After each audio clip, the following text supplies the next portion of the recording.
everybody. Welcome to another episode of Paranormal Pursuit Podcast. We have Robert with us and Sandy with us, and I'm Maya. And today we're going to be talking about animals, pets, and what happens when they go to the Rainbow Bridge, our spirit guides, things like that. Everybody loves animals, and I'm surrounded by them right now, so... Now, Sandy, you were saying that you actually have channeled animals for people before, or when you're doing readings. I mean, you're a psychic and a medium, and when you're doing readings, do people's animals come through? Absolutely. And, one of the things I think is really interesting is when I've shared this before on some of the other, podcasts that we've done. My office was in my home, but often I'd get up in the morning, and if I had a session that day or the next day, the soul that was coming through to communicate with someone would be kind of waiting at my house, just hanging out. Many times those souls were animals. Animals tend to come through first to do with their level of ascension. And I hate to use the word better because it's not better, but they're more ascended than we are. That's why they don't have to have the gift of speaking like we do. They have the gift of telepathically communicating. We've already worked through a lot of the emotional issues that humans have. I laugh when I hear people say, well, animals don't have emotions. Oh, yes, they do. Yeah. Animals are people. Yeah, I'll give you that one. My cat right now is trying to get into the picture. I have a full house today. I'm watching my son's dog. I have mine. The cat and the dog are playing this cat and mouse thing that she'll go up to him and sniff him, and then when he tries to get too close, be like, shh. Also, you're asking me about animals when they come through. I said animals will usually tend to come through first before human souls are coming through in a lot of the readings. And it can be an animal that someone had, when they were a child. It could be a recent animal. It could be an animal that perhaps a neighbor had. Animals will be dominant in making connection with the soul that's there, or the person that's there, rather, to receive the reading. I mean, it's such a pure kind of love that we can't experience with other humans in that same way. I mean, maybe with a baby, but... It's unconditional love for the most part, yeah. Let me ask this. It's always fascinated me how animals can communicate. I have a little dog. She's very old. She's like almost 16. She'll be laying there, and all of a sudden she'll perk up and start to growl at something outside. It's silent out there, and then I'll see another dog just passing by that hadn't made a sound, 20, 30 feet away, or I'll see a squirrel in a tree. How do they know? Are they picking that up? So with each other, telecommunicating, you mean? Yeah. I mean, beyond that, actually. So they have the ability, as we do. Many of us doubt not to alter and go through simultaneous realities. So animals, actually, being at the levels that they are in terms of ascension, can live in different fractals, different lives, their own lives.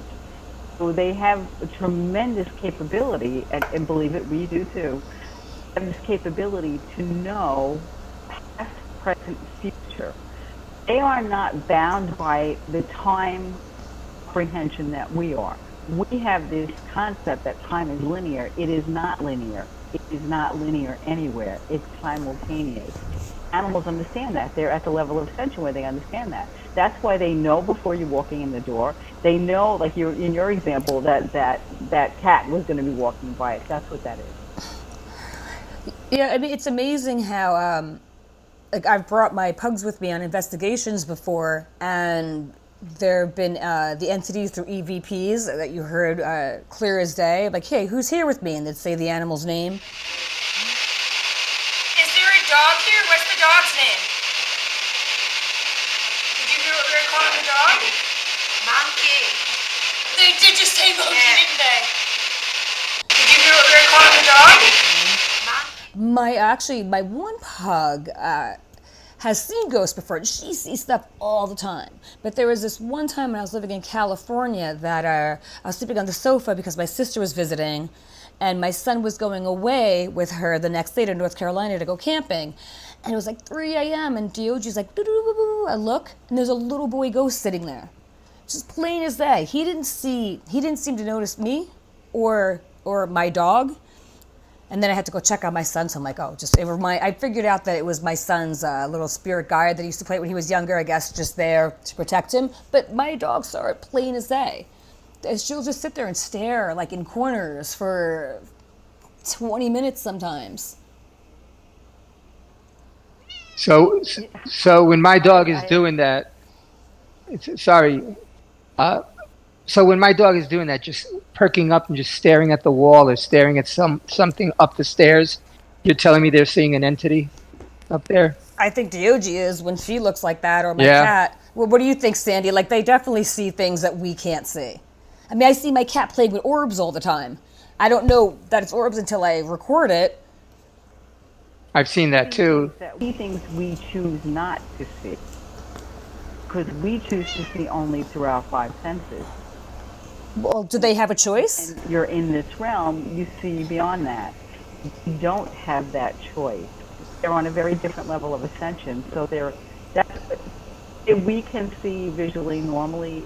For them, it's normal to engage in communication telepathically. It's normal for them to very different way, meaning spirit.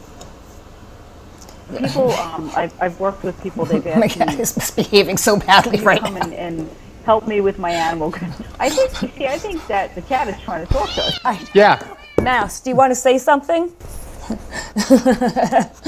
Yeah, I want to be a star. I'm telling you. But it's also asked me to help them with animals. But it's also because my son's dog's here too, so they're doing the stare down, you know. You can start your own, veterinary practice over there. I'm telling you. So, what about spirit guides? People say that they have, the Native Americans used to have, right? The totem, the animal totem pole. I mean, like, I've always felt connected to horses and dolphins. I mean, obviously, I like dogs and cats. We all have several guides, and our guides change throughout our lifetime based on what their job is, and as well as where we are in our spiritual development and ascension. Guides are constantly changing for us. We all have animal guides. We all have guides that are of different soul origin. We have guides that are nature guides. We have animal guides. We have extraterrestrial guides. Every one of us has those. Yes, absolutely. And I think that many cultures, including Native American, Peruvian, excuse me, from other countries as well, have known that and have been in communication with those types of guides. But absolutely, we'll have animal guides. Yes.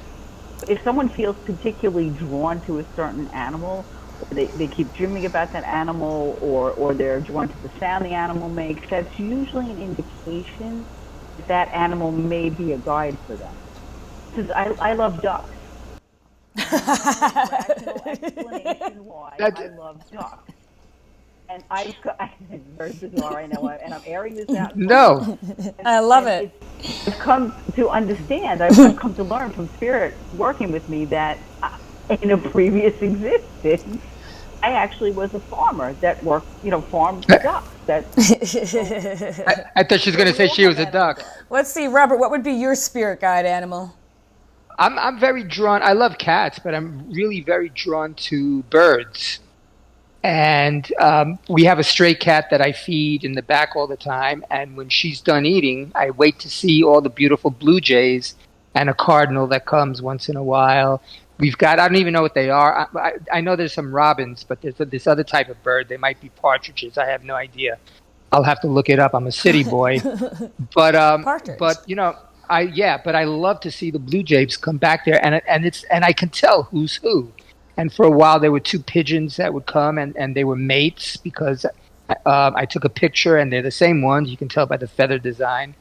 And there's just something about birds that always fascinated me. And they come to me if I'm outside. They're not scared. I'm almost like Snow White, when with your partridge. Is your partridge in a pear tree? Yeah, pretty much.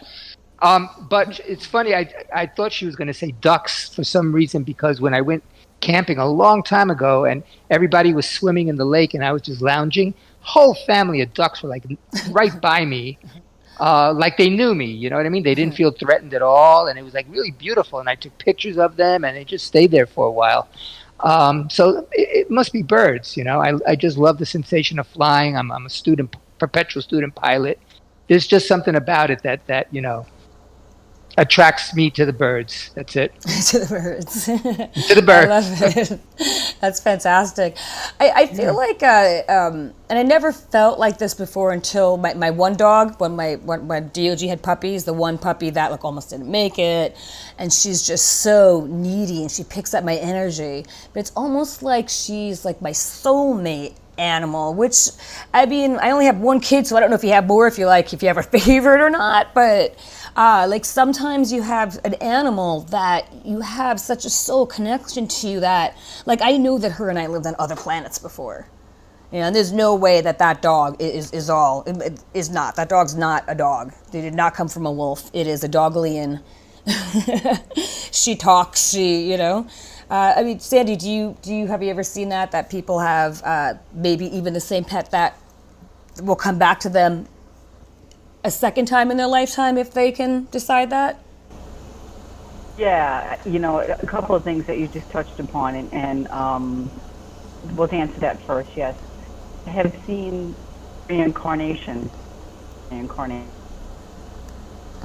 and felines, other animals as well, to actually use soul contract with a human. Yes, I've seen that happen. Sometimes the animals are capable, just as humans are when they cross over, of renegotiating contracts. And that's part of what they will do. They can renegotiate so that they can continue the contract with a similar family. And you talked about, and this is a great topic for another show, soulmates. People have this misconception about soulmates. First of all, we have many soulmates in life. Mine's a dog, I knew it. It's very rare that actually your soulmate is your love partner. That's such a misconception. But one of the things you just mentioned was very accurate.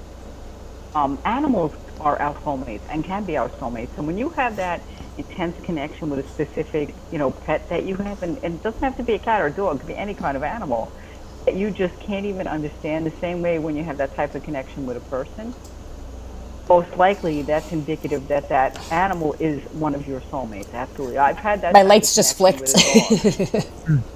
I've had that type of connection, so I know exactly what it is, and I knew we were soulmates. It was like, this is wild. We've done this before. Yeah, like if I get upset, she gets like she knows. I mean, she's super needy. I don't mind. She's super cute, but they're very empathic. So yes, they do yes. have a tendency to, and part of their job, actually, as an ascended being, is to absorb our emotions and our illnesses. Mm-hmm. We have to be careful with our animals because they literally, as ascended beings, that's what they do. Yep. They can absorb our illness, and you'll notice that if you're sick, you can see your dog can get very sick. Mm-hmm. I'm talking people that have, diseases and terminal illnesses. Yeah, I mean, I can't let myself go down that emotional rabbit hole because my dog will start having an anxiety attack. So I'm like, I'm sorry, okay, I won't be upset anymore. Do you think that? Do you think that there are animals that have? We were talking about hybrid humans. That there are some humans that have some ET DNA in them or have lived on other planets before. What about animals? Absolutely. I have 3 dogs right now. 2 are rescues, and one I had. I admit it. We purchased the dog, and the one that I have, and I know Maya, you've met her. You've met Mila. Mm-hmm. I have trained her to, absolutely, she has extraterrestrial origin in her.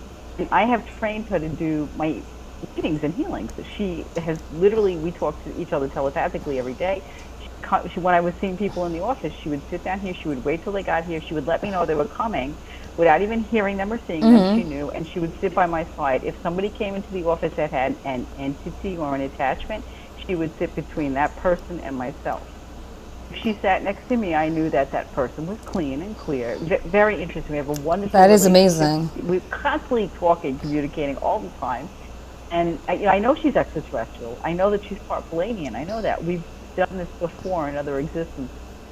So yes, the answer is absolutely yes to your question. So, Robert, what have you had as far as? Well, I felt connections with a cat that I had when I was a teenager. Mostly, it was that kind of thing where we were in tune. Cats aren't can be not the most affectionate animal, as they say, not like dogs. And this one just was always. It was almost like a dog, almost in the way it responded to me, in the way it did things, and fetched and was around me. I can't explain it. But what I wanted to really get into right now is same dog that I just spoke about. She had a bad week last week where I actually made arrangements for her to be put down. That's how serious it got. She was sick. Her, the vet said the kidneys are failing, and now she's back because she has 9 lives. It's not her time. And I mean, I was ready, and I don't want to see this dog suffer. She's such a little scutch, and so nervous and so sweet, and I just wanted her to go and not suffer one more day. And she's back the way she was almost. She's almost 16. I'm telling you, it's a long time. So what I kept thinking about as that date approached, it was going to be last Friday, is what happens. My thoughts suddenly started going to like, if they die, are they still with us? Will they be around us? Do they know that they're dead? Just like we've talked about, spirits allegedly, some spirits allegedly don't know that they're in another plane, And I didn't. It was saddening me to think that maybe she'd feel alone if she was somewhere else, if there is a somewhere else. Do you see what I mean? Well, I want Sandy to definitely answer that, but I will say really fast because my sister's dog passed away, and I loved her, and her and my dogs were close. But the thing is, the day before that happened, Nika, a dog that I had to put down a few years ago, she was just around me. I was thinking about her, and then also my sister's other dog, Bear. He came into my mind, and also Butterflies, which just to my sister that represents him, because when that's around. And then it was within like less than 24 hours that my sister's dog died. And I knew that that's why then they were around to guide Daisy there, which I'm sure, Sandy, that would make perfect sense to you. But look, I have the chills even. So I just experienced that dogs came around right before Daisy May died. A couple of things. So, again, because they are on a different plane of ascension than we are, the animals, they are aware of death, and they're aware of impending death for humans, for other animals. And, they also have, so Robert, your question, the process for them is exactly the same as it is for us. Greeters come, but their greeters can be animal and or human to greet them. Just like greeters for us can be animal and or human to come get us. It's the same process. They go through those 8 to 10 different levels on the other side. They ascend the same way we do, except they're at a different level of ascension. They're more highly ascended than we are. Same with that process. Can they get stuck? Can they get confused? Absolutely. Just like we spoke about in the last podcast. Yes. Well, if you were, the concerns that you were having, and I'm glad that your dog is still around, the concerns that you were having, you can actually connect with them and manifest with them. They understand and they find their way on the other side. Because because they're so much more ascended than we are, they can do that much more quickly than we can. We can actually help guide them. So Sandy, we didn't, like my sister didn't think that her dog wanted to go because her mind was still perfect. Just her body she couldn't even walk anymore, and she couldn't. So when you say you don't think she wants to go, can our emotions still keep them here? Because my sister had said to her, Daisy May, like, if this is your time and you want to go, that's okay. And within 10 minutes, she died. It's like humans. It's exactly the same. We have to let them know that we're okay. That it's their time to go. Right.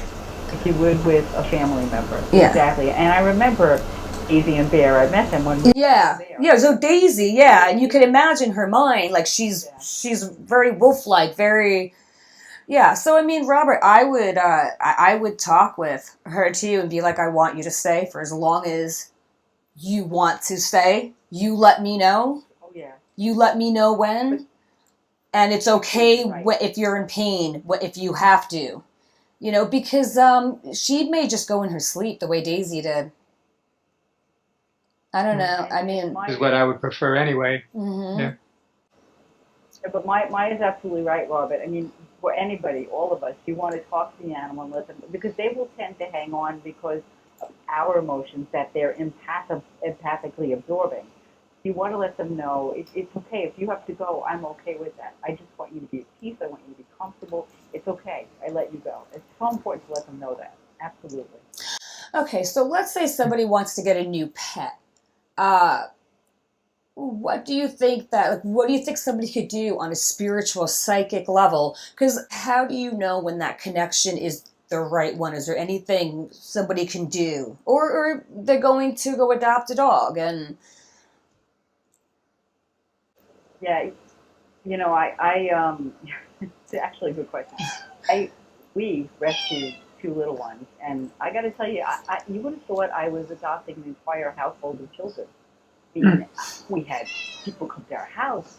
We had to have our dog meet them. We had to go there. It was amazing what they did. I mean, it's wonderful that they were protecting the animals, make sure they were being adopted to a good home. But from a spiritual perspective, I think whether you're adopting an animal, you're going to dog sit, or you're actually going to purchase an animal. But just as we need to know if our energy melds with another person, another soul, the same thing with an animal. What I would recommend is that you actually either one or both of these things go into meditation and really ask the other side. So, this is what I want to do. Point me in the right direction, literally. So what do you think about spiritual animals, the ones that we can't see? Like there have been talks of people that they've gotten scratched or things like that have happened before. Or, I mean... I mean, like your bite? Yeah, I mean, that would be a good example. But even other people, like when they've done investigations, they've gotten big scrapes on them. That doesn't look like a human nail. That doesn't... And not that, I don't like going down that too deeply, but at the same time, because also, like, can they attack our animals? So yes, as we've discussed in other podcasts, it's duality. So there's positive and negative energy. So that comes through. There is our lower vibration. And we've discussed this already before. It's the same thing with animals. It could be animals that are of a lower vibration, and meaning that their energy is really quite negative and with harmful intent. And can they harm your animals? I've actually had an experience with that here, not with my dogs, but on the exterior, where I literally saw a soul, an animal, literally, which appeared to me, I think, and I wasn't quite sure, but the way it appeared to me as its form was in animal form, even though it was a soul, and it took on a form, and it looked to me like it was a bat. I know it wasn't a live bat. It wasn't in present form. It wasn't here currently. And I saw it actually kind of swoop down, and there was, I'm like, Ace Ventura here. We've got fear. We've got everything. And I saw it actually swoop down and literally in soul form, in light, and attack a bunny that was there. Now, bunny, I was able to see the bunny. The bunny was running, but the bunny had of course, like its whole back, like just this mark. Now, to the naked eye, was nothing that could have been seen. Right. I saw the element as in its soul form and spirit. So why would it want to attack the bunny? To get its energy, maybe? Why did the entity bite you? It was directed by somebody higher, I think. I think it was somebody's evil pet. Or it's fulfilling a contract or a soul purpose.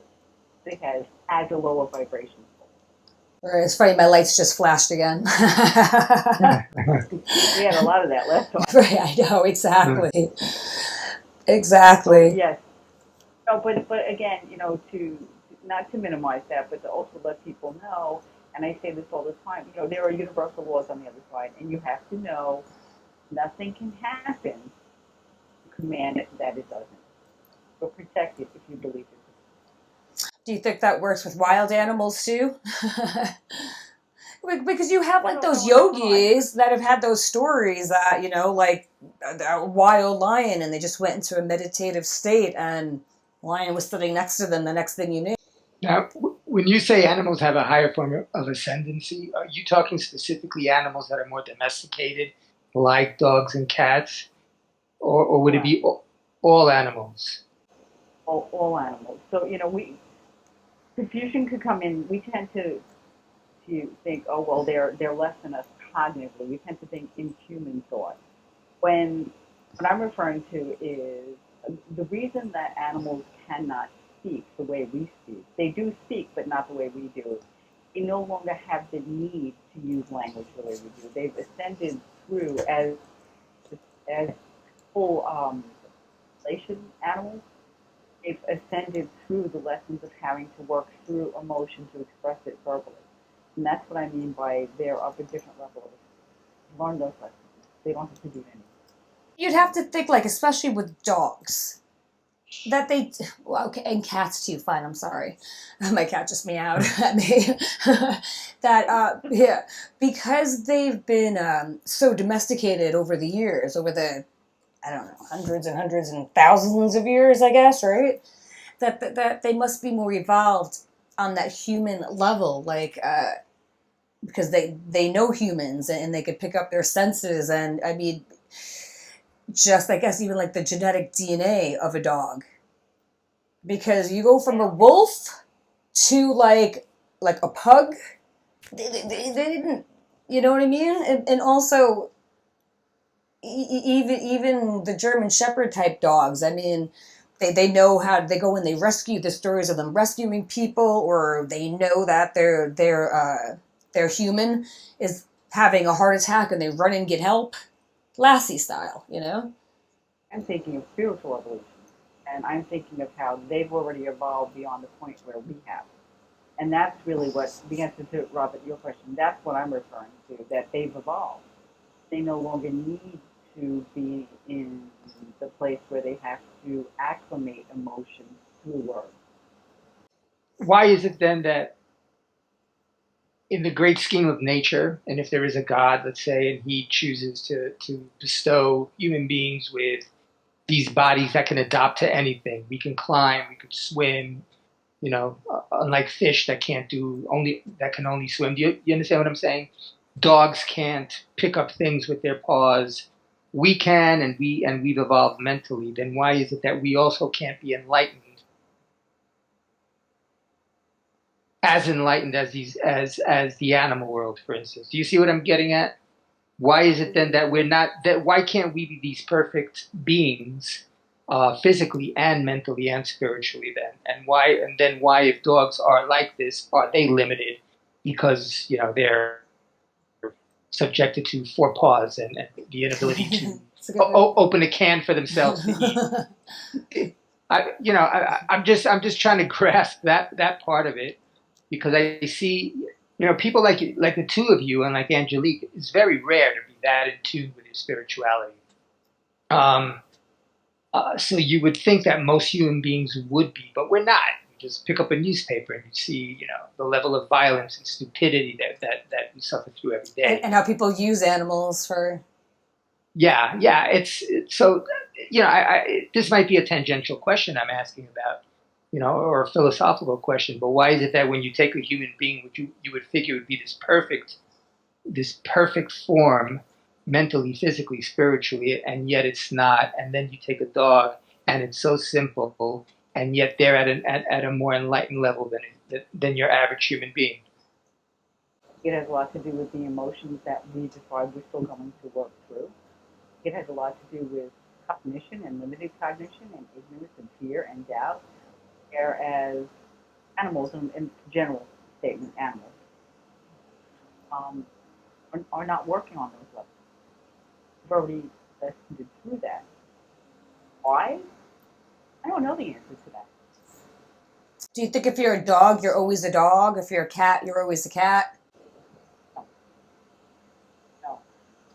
I believe, and I should say I know, that you can reincarnate, you can ascend and you can descend. But you talk about fallen angels. Right. They descended. They chose to come down as humans again. So same thing. Animals can, despite if whatever the contracts they're writing and they want to learn, whatever they want to have the experience of, I should say it that way, can choose to be human soul when they reincarnate, or vice versa. Again, you can descend a lot more easily than you can ascend. You have to ascend if you've earned it. Right. See, I don't know if I believe, though, that, like, if you're a human, that you could come back as a dog. And I know a lot of people do. I think that if you're an animal, you could probably, test out the other animal species, but I wouldn't be surprised if a feline kind of sticks with felines. You know what I mean? Like a lion or a tiger or a domesticated cat. I think for us, to us, it seems like so much of this seems. Because I wouldn't trust my whole spirit like in a dog's body at the mercy of some human. I'm like, that's way too risky. And they get lost and never come back. Done a lot of Akashic readings, and so what that basically is book of someone's life, all of their existences. And so, I over and over again, many times I've seen animal become human, human become animal, become ET. Yeah, and in Akashic record readings, I've seen that. So, my answer to you is yes. Right, and I know a lot of people think that.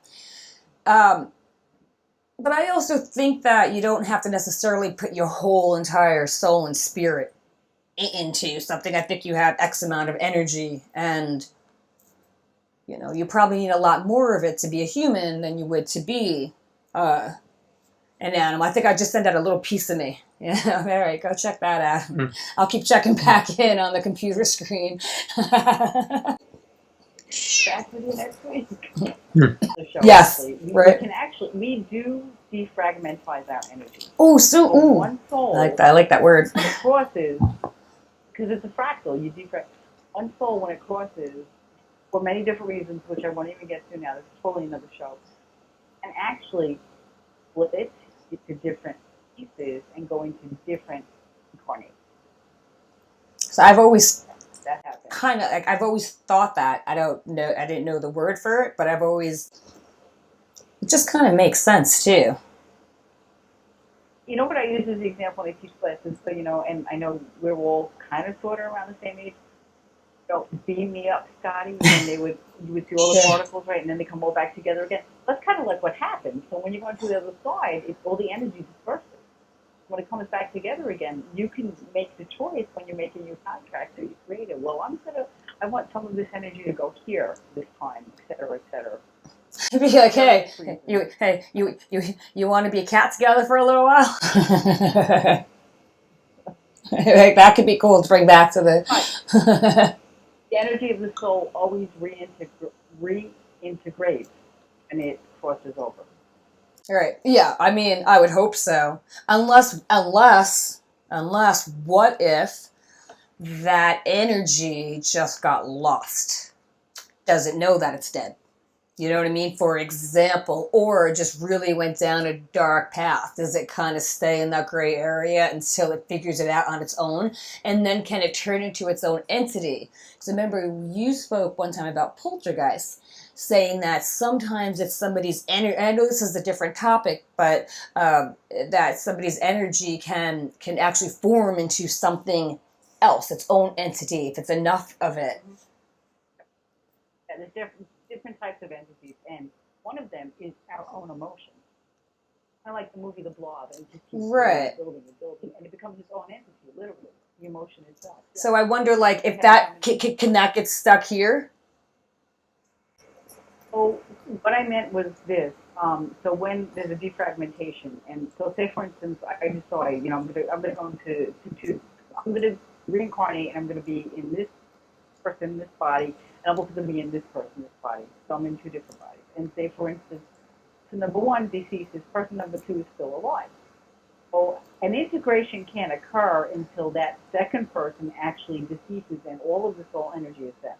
Yeah, That's a better way for me to explain. And what if it brings it back a little tainted? Like, like you say that maybe your duality side, and somebody goes, I lost a piece of myself, or, do you know what I'm saying? Like, what if, like the other side of your energy failed real bad in that lifetime and just completely messed up and got off track? Do you have to reabsorb that?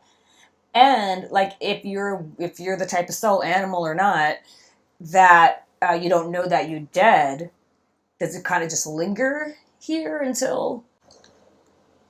I think what makes it kind of complicated to explain the answer to your question is that, again, we're thinking of time in terms of linear. Remember, everything is simultaneous. So the way it's hard to grasp. Before is like a linear, it's a linear answer. But even though one's crossed and one's still here in the answer I gave you before, reality, simultaneous reality, it's all happening at once. Which is why when you enter somebody's Akashic records, you can see all of their lives, all of their fractals.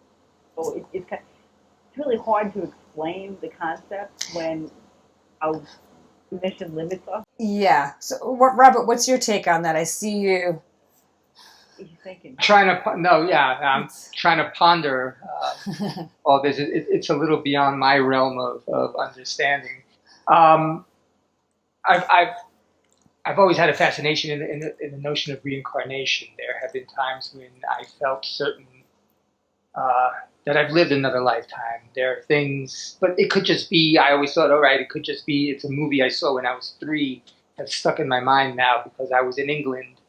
I felt like I was in England because of a movie that affected me when I was a kid or something like that.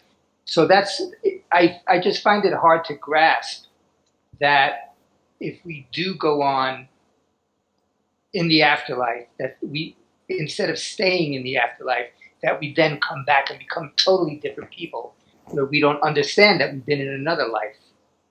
You see, it's either, if we're going to believe in this, then it's either going to be either or, where, this is our turn to live, then we die, and then this soul that we had presently continues to live on as a soul and reaches its levels as you talked about. But not that all of a sudden it would come back again, and be reincarnated in another body or another form, even as an animal, you're saying. That's why I find it a little bit hard to comprehend. If we're going to go down this belief system, which I'm totally open to doing, it has to make sense where it's either or. Do you see what I mean? But Sandy said it's all happening at the same time. So maybe that's what I'm trying to grasp. Blows your mind. I know, that's the hard part to grasp. I have students that have been following me that I've worked with, literally mentoring several years. It takes years to actually understand the concept of simultaneous reality. It truly does. And I have them now going in and out of lifetimes. So in other words, like right now, while I'm talking to you, I'm also conscious of previous existence, functioning in it at the same time. Because it's only linear here. It takes years to develop to truly understand that concept, and then to develop working in different existences at once. My lights just blinked again. It's like when I can listen to several conversations at once and answer all of them at once, because I can also be in different fragments, my own different lives. It's a concept that's very, very hard to really understand and actually function. I get it. We should definitely do a topic on that. That would be an interesting topic to do. Yeah, so you see where I'm coming from. I'm trying to wrap my way around one concept, which is simply life after death. And now what you're saying is that, there are different ascendancy levels and that you come back. And so, yeah, it's my head's about to explode. That's what I felt before, too. But in a good way. Not like before when we were having technical difficulties, which I can't even talk about. Yeah. And verbal difficulties. Yes, that was... It sounds like we have a lot of great topics coming up. I mean, there's so much for us to really go into and talk about. Yes, definitely. Yeah. I would love to revisit the notion of reincarnation and what it means and whether it's feasible. I guess it's for lack of a better word. Well, I guess I'll have to name this one "Pets and Reincarnation." Hey. All right, well then I guess unless anybody else has anything else to say, I guess we'll sign off and see everybody next Okay. time. All right. That's great. Take care, care, ladies. everybody.